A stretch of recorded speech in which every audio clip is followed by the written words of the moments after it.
요즘 날씨가 많이 더워졌고 그러다 보니 지나다 보면은 많은 분들이 이제 봄 시장을 지나고 지금 또 집을 많이 구입하시는 분을 많이 보고 있습니다. 워싱턴 이민 생활에서 경제적으로 여유가 좀 있으시고 또 나름 저축을 많이 하다 보면 가장 먼저 생각하는 게 집이 되겠는데요. 물론 지금 인터뷰를 진행하는 저도 부동산이다 보니 많은 교민분들의 집을 구입하거나 또 매매를 해드리고 있습니다. 하지만 집을 소유하는 데 있어서 어떤 절차로 집을 구입하게 되는지, 그리고 또 흔한 등기 문제, 또 그것이 무엇이며 한국에서의 절차와 또 무엇이 다른지, 물론 오늘 또 짧은 시간이지만 좋은 시간을 가져보도록 하겠습니다. 또한 이민 오신 한국 분들이나 소유권 절차를 모두 부동산한테 맡기다 보니 집을 소유한 지는 꽤 됐는데 이게 뭐 어떻게 이 집을 산 거지 이렇게 생각하시는 분도 있고, 그러니까 또 오늘 이 시간 앞으로 30분은 이미 집을 소유하고 계시거나 또 구입 계획이 있으신 분들한테는 아주 좋은 공부가 될 것 같아요. 그래서 오늘 30분 저와 같이 있으시면서 제가 오늘 너무너무나 바쁘신 분을 한번 모시고 또 인터뷰를 하겠습니다. 매번 바쁘신 분들을 모으다 보니 저도 맨날 바쁘신 분들 얘기를 하게 되는데 오늘은 정말 바쁘신 분 한번 모셨습니다. 이분은 연대 법대를 졸업하시고요. 또 조지타운 법대를 우수한 성적으로 졸업하시고 현재 인터내셔널 타이틀 앤 에스크로 회사의 대표이신 세라박 변호사님을 모셨습니다. 한번 인사 나눠볼까요? 안녕하세요. 안녕하세요. 인터내셔널 타이틀 세라박 변호사입니다. 안녕하세요. 네, 아주 그 몸매도 이쁘시고 얼굴도 이쁘신 분을 오늘 모셨습니다. 매번 또 남자분들을 초청했었는데 오늘은 또 아주 좋은 이쁘신 여자분을 초청해서 저도 참 기분이 좋네요.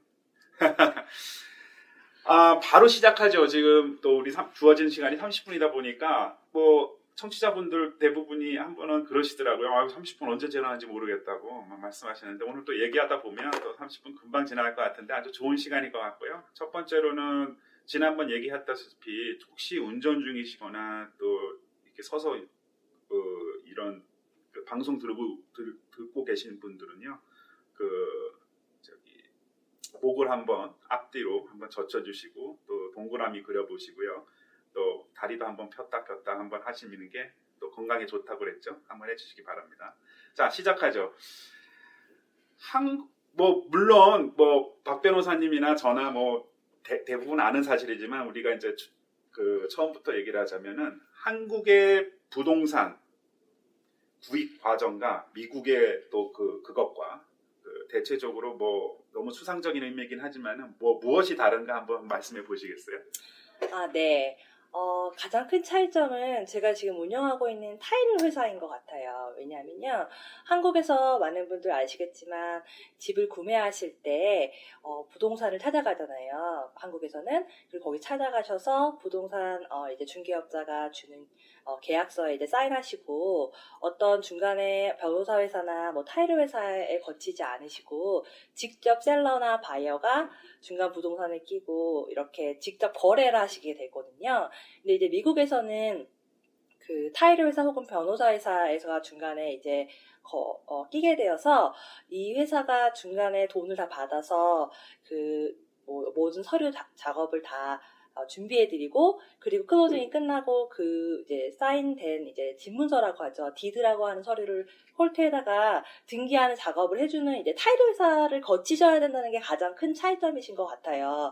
한국에서는 이제 등기 서류를 이제 법무사가 준비해주고 그 법무사 서비스를 쓰셔가지고 공증하는 장소에 가셔서 등기소에 가셔서 그걸 등기하시고 이런 절차를 통해서 거래가 되는 거에 비해서 이제 많은 분들이 타일 회사라는 그 장소를 되게 생소해하시는 분들이 되게 한국 분들 많으세요. 그리고 어떤 일을 정확하게 하는 회사인지 잘 모르시고, 근데 이제 이 타일 회사의 에스크로도 같이 이제 하는 회사에서는 이제 계약서를 이제 받아서 이제 계약서에서대로 모든 세르먼트를 이제 진행시켜 주는 거예요. 처음에 이제 계약하시면 클로징 날짜가 정해지고 그리고 그 클로징 날짜에 맞춰서 셀러, 바이어 이런 모든 서류를 다 이제 준비해서요. 정보를 받아서 셀러가 이제 파는 집에 린이 있는지 없는지 그리고 담보 서류가 뭐 몇 개의 담보가 걸려 있는지 그리고 어떤 다른 이슈들이 있는지 이런 것들을 다 살펴보고 난 뒤에 이제 저희가 클로징이라는 이런 세르먼트라는 걸 하게 되고요. 그런 다음에 이제 세르먼트를 하게 되면 저희가 바이안 돈을 받아서 그리고 또 융자가 보통 많이 이렇게 있으시니까 그 돈을 빌려주는 렌더로부터 돈을 받아서 클로징을 하고 이제 셀러가 이제 사인한 디드를 저희가 콜텔 리코링하는 그걸로 이제 저희가 클로징을 마무리하게 되죠. 네. 정리해 보면은 한국의 무엇과 다른가? 과연 정리해 보면 어떤 게 다른가 하면요. 그 미국에서는 타이틀 컴퍼니 등기 회사가 있어서 중간에서 잔금 처리, 즉 돈을 받았거나 융자를 했던 돈을 그 등기 회사에서 가지고 있다가 파시는 분한테 전달을 해준 역할도 하고요. 또 다르게는 거기서부터는 이제 부동산이 하는 일이 없어졌죠. 타이틀 회사에서 모든 거를 도맡아서 그 계약을 진행시키다 보니까 뭐 보통 우리 이민 생활에서 집을 구입하시는 분들은 부동산 뭐 알아서 하세요 이러는데 사실 부동산이 하는 일은 별로 없어요. 그래서 타이틀 회사에서 하는데 이제 타이틀 회사 지금 얘기를 했어요. 그래서 이제 그 얘기했는데 그 한국과 좀 다른 점이 그 등기 보험이라는 게 있습니다. 이 보험이라는 게 우리가 일단 이렇게 얘기하면 보험, 뭐 의료보험, 건강보험 뭐 같겠죠. 자동차 보험이 있겠는데 이 보험이 있고 없고가 한국과 다른 점이죠, 박 변호사님? 네, 맞습니다. 네, 많은 분들이 소유권 보험, 등기 보험이 사실 무엇에 대한 보험인지를 잘 모르시는 경우가 많으세요. 사실 이제 은행으로부터 융자를 끼시고 집을 구매하시는 경우에 반드시 렌더가 화재 보험, 그 호머널스 인슈런스를 구입하셔야지 집을 그러니까 융자를 해주게 되거든요.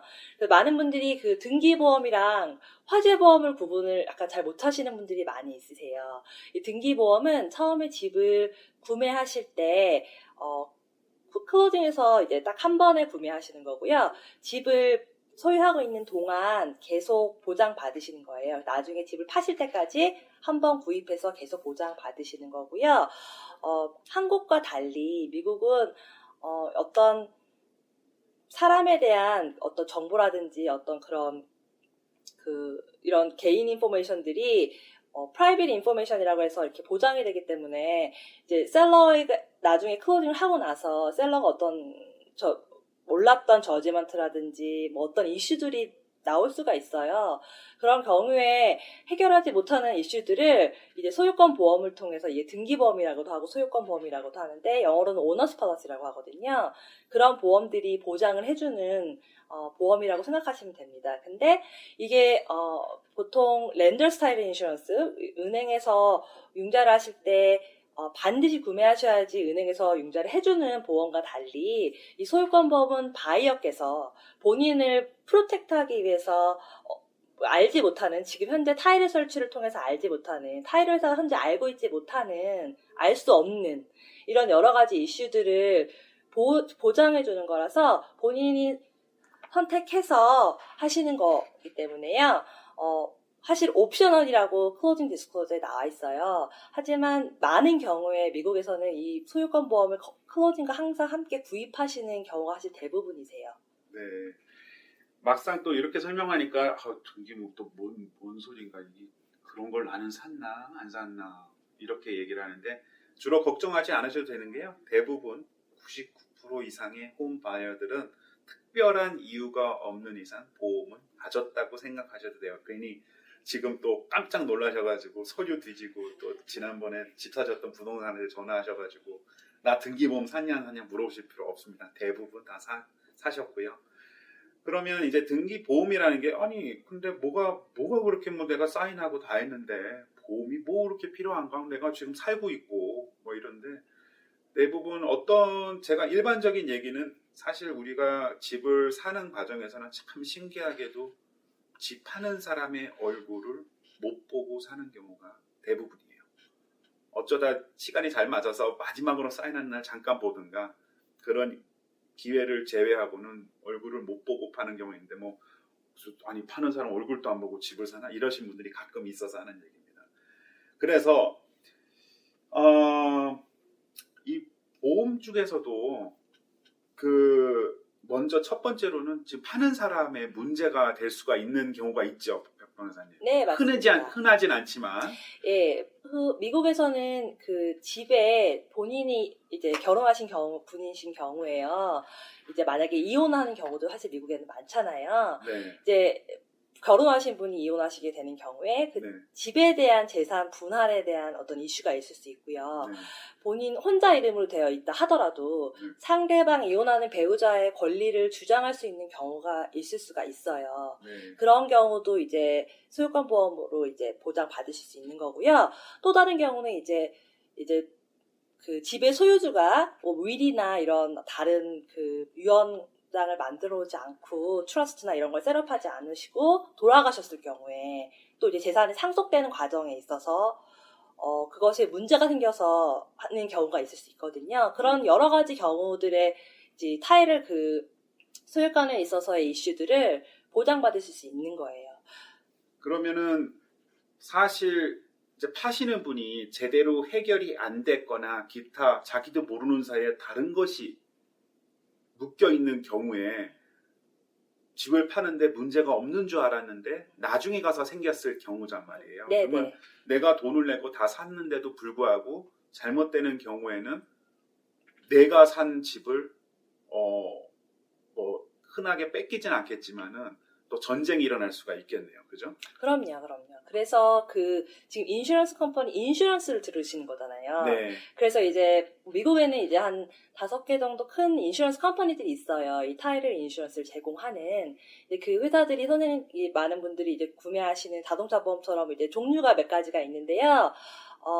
그 회사에서 이제 보장해주는 여러 가지 이슈들이 있는데 그 중에 하나는 이제 예를 들어서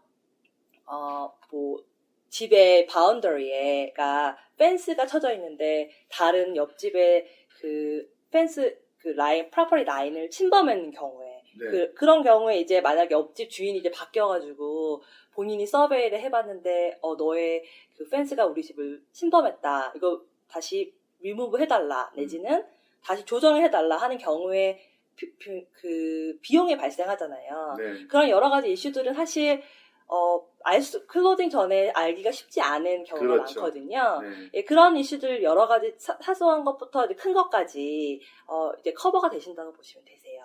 네. 저도 집을 구입해드리다 보니까 집이 만약에 땅이 좀 작으면 일반적으로 우리 살고 있는 타운하우스나 그런 경우에는 누가 봐도 내 땅이 어느 정도인지 금방 알 수 있고 옆집 사람도 거기에 대한 반론을 할 수가 없는데 네, 그렇죠. 땅이 어마어마하게 크신 분들은 도대체 저 나무가 내 건지 저기에 둘러져 그렇죠. 있는 네. 펜스가 내 건지 저 사람 건지 잘 모르겠고 심지어 지금 말씀하셨듯이 또 거기에 쉐드 같은 거 창고가 있었는데 예전에 그냥 갖다 놓기만 하면 되는 자인데 알고 보니까 남의 땅에 갖다 놓은 경우도 있고 오히려 또 옆집 사람이 거기다 갖다 놨는데 나도 몰랐던 내 땅에 갖다 놓은 경우가 집을 사고 팔면 사는데 그게 보통 이제 우리 미국에서는 서베이라고 말씀을 하는데 지적도죠. 위에서 본 사진 그걸 제대로 그려놓고 네네. 어디서부터 어디까지가 뭐 몇 피트에서 어디다 이렇게 그려주잖아요. 네네. 거기에서 이제 그 집에 대한 정확한 몸 사이즈가 정확하게 나온다는 의미인데 거기에 대해서도 이제 타이틀 인슈런스가 보호를 해준다는 거죠. 네, 예를 들어서 그렇죠. 네. 남의 땅이 침범할 거면 그때 가서 뭐 뺏긴 땅이라든가 또 가져와야 될 땅이든가 그때 가서 해결을 하면 된다는 말씀이신 것 같아요. 네네. 예를 들어서 그러면은 이제 아까 소유권 문제 분할 경쟁에서 나름대로 집을 다 사고 판 사이에서도 정말로 셀러가 사인을 했냐 안 했냐 또 그 소유권 쟁탈전에서 심지어 내가 이사해서 사는 집에 대해서도 뭐 편지가 하나 날라올 수가 있다는 거를 말씀하셨는데